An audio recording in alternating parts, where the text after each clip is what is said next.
10 days since my last Morel report, or whatever you want to call it.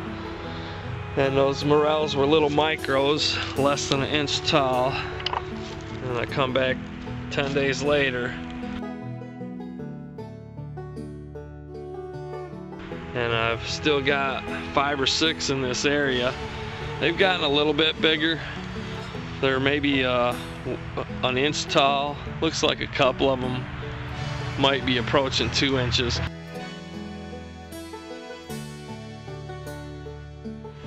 There's another little gray morel hiding beside this old grapevine.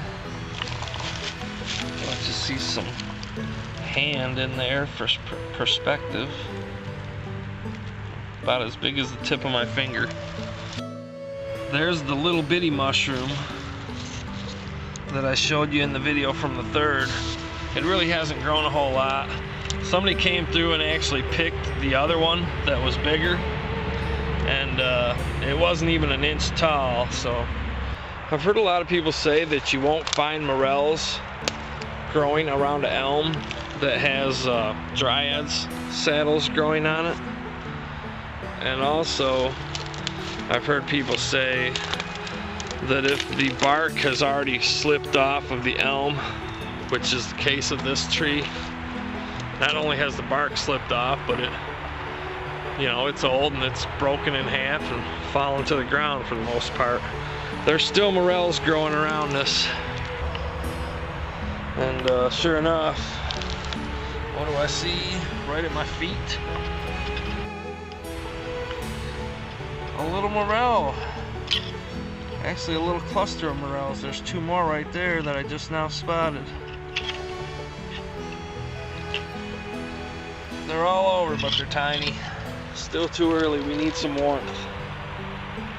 But that's just to show you that even though the dryad saddles or pheasant backs are growing on the elm, and even though the elm has slipped all its bark and fell over, broke in half, the morels are still growing.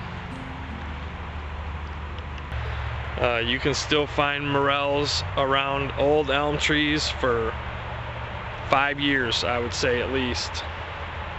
And sometimes on that 3rd to 5th year after the tree has died, you will get a huge fruiting of morels, and that will signal the end.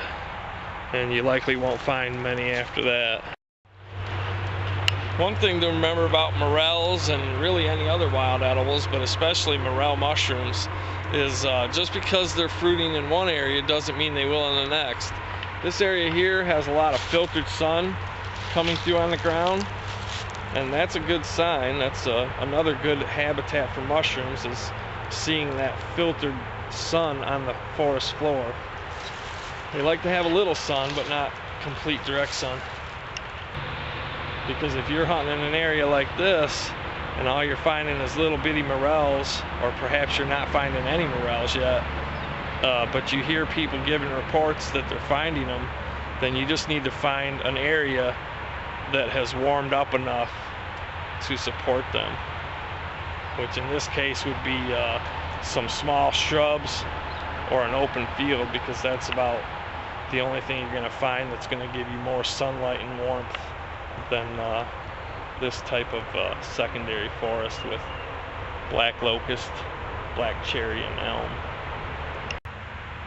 I'm not all about numbers when I hunt morels, though. I did it for a couple years. I was just wanting to see how many I could get, and then I realized that I had lost what my original intent was, which was just to go out and have fun and find some food, free food, gourmet food at that, growing in the wild. And I don't really hunt them up like I used to, but I still get out and pick a few.